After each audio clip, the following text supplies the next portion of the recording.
circles of self-care have been incredibly helpful in me being more productive.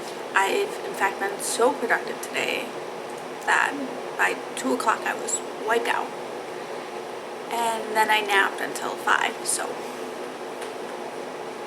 Tim ordered us some coffee actually from like a boba place. So he got boba and I got like this frappuccino thing.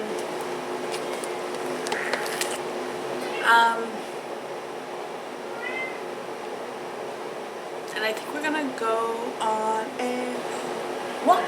So oh, I'm ready too.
Trying to get the moon too. You got it.